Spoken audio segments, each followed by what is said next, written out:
नाजरीन आदाब, पेश है आज की बड़ी खबर।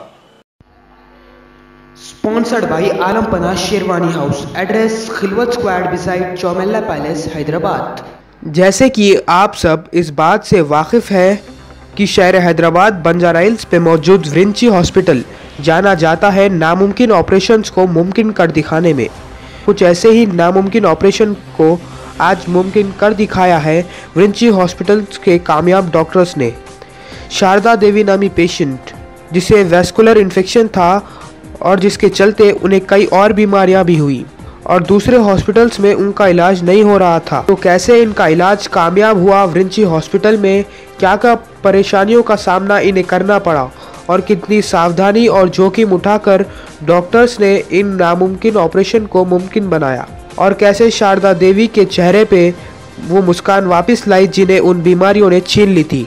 आइए जानते हैं डॉक्टर से और शारदा देवी से। रिस्क परसेंटेज आपको अंदाजा हो रहा था कि इसमें कितना रिस्क परसेंटेज था? रिस्क काफ़ी था, because actually basically risk surgery का भी रिस्क एक था, बट सर्जरी के पहले हम 2 महीने वेट किया है। 2 बार के लिए वेट किया। एक तो पहले पेशेंट को हार्ट फेलियर था, तो सडनली एक दिन हार्ट फेलियर में आ गए patient. So then doctor Sumit Sinha ने एडमिट करके उनको स्टेबलाइज करके वो स्टेज में ऑपरेट करना इम्पॉसिबल था, बिकॉज हार्ट फंक्शन ओनली 30%। अभी हार्ट फंक्शन 66% है, ये नॉर्मल है, नॉर्मल से भी बेहतर है। So there no problem now. Second point is ये इन्फ्लेमेटरी फेज में अगर हम ऑपरेट करते कुछ भी स्टेंट तो वापस आएगा जैसे पहली बार हुआ था।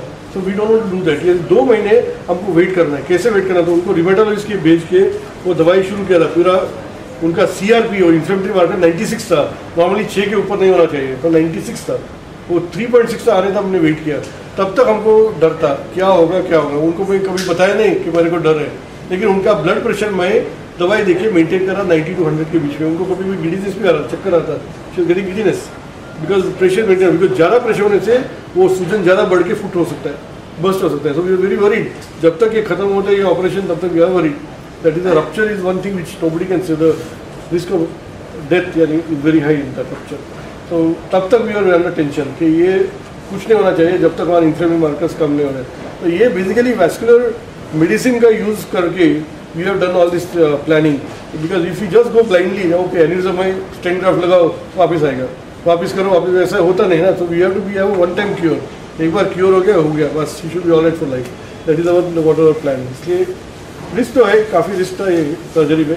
Beside the thing that double surgery, 2 abdominal surgery एक के बाद एक 2 दिन में, वो भी फुल लेप्रोटॉमी, वो भी 11 घंटे का और 7 घंटे का, not small operation, it's a big operation. वो पूरा NSA का रिस्क भी बहुत ज़्यादा रहता है, तो वो पूरा स्टेडी होके आना वैसे not only our cardiologist, anaesthetist and surgeon and ICU का हेल्प है, वो पूरा तो है, बट ऑल्सो खुदा की मेहरबानी है।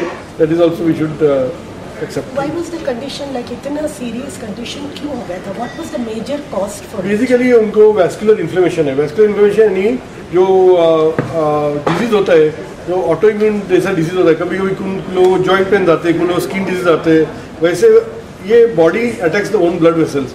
सो ब्लड वेसल इन्फ्लेम होके वीक हो जाते हैं। जब वीक हो जाते हैं तो वो ब्लड प्रेशर मेंटेन नहीं कर सकते, तो ये धीरे धीरे जैसा दीवार अगर वीक हो गई तो धीरे धीरे गिरते, वैसा ब्लड वेसल धीरे धीरे खुलता है और ये खुलने पर बड़ा बड़ा हो जाता है एंड देन बड़ा होने में एक दिन रप्चर हो सकता है।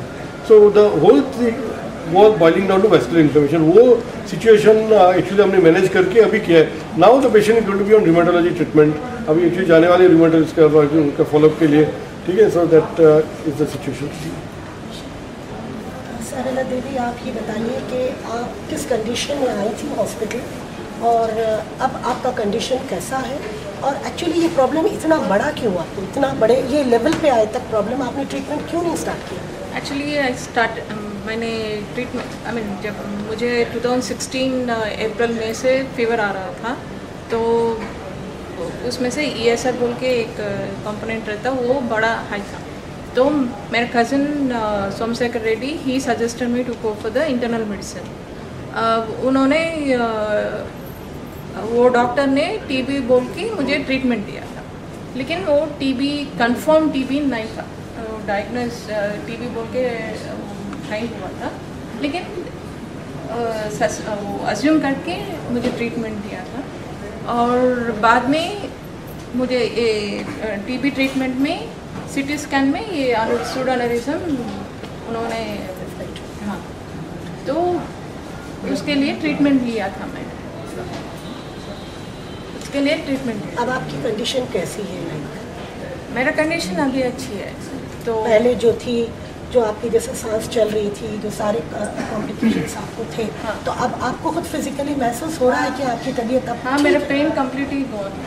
तो पेन से हट मैं के या जो pain, it was very horrible pain, जो मेरा दर्द होता एब्डोमेन में, बैक पे, चेस्ट पे, वो धीरे धीरे चेस्ट को भी आता था। तो आई एम नॉट, मुझे सांस लेने के भी डिफ़िकल्ट होता था। तो now I am able to, and I am not, खाना का भी मन नहीं रहता था, जब देखो वॉमिटिंग आ रहा, अभी control. So now she can join the job. Yeah, Resume the job. give her a little time of rest and all that, because surgery just now 4-5 days she's discharged back. So हाँ, but उसके बाद वो वापस job पे जा सकते हैं। और आई थिंक अभी तो फिलहाल वो वापस उनके होम टाउन पे जाके थोड़ा रिलैक्स करके आ जाएंगे। ठीक है, तो मेरा भी आउट पेशेंट रहता है, उधर ही रहता है, मैं वंस इन मंथ जाता हूँ, तो उधर एक बार देखिए आफ्टर शील join back job. Your advice, yes. मुझे एक और बात कहना है। जब मैं आईसीयू में सर्जरी के बाद किरण सर ने और विश्वजीत सर ने जब देखो, मैं even in midnight if I open the eyes they used to ask me, even sisters also always they used to update, it's 12 o'clock, 1 o'clock, 2, 3, 4. They used to call Avinash sir and doctors, and they used to give the updates. That was, about the patient. Even though they treated and I am safe and ICU also, they are very concerned about the patient. That was really amazing. Even whenever I used to open the eyes, in fact either Kiran sir or Vishwajit sir I used to see them. About talking me and what is the status. That was really so affectionate towards the, it's not only chalo काम हो गया, done, okay, नहीं. It's not like commercial one, like they give a personal attention that each and every patient, I think. Even sisters also, I see the services and the equipment. Even I observe, because I used to earlier I have multiple operations because of different things, but the equipment whatever I have seen here, those are the latest equipment that personally I can observe. I observed and Thank you. शौक बड़ी चीज है, खुशियां दूर नहीं। आलम पनाह creations, खुश रहो।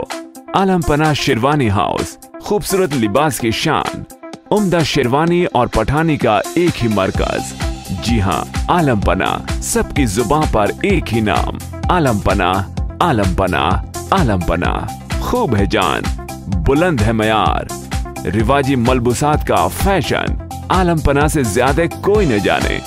डिजाइनर शेरवानी, सूट्स, पठानी, कुर्ता पजामा और kids wear, absolutely world class. Alam Panah beside Chow Mohalla palace, Khilwat square, Hyderabad. Contact 04024501565।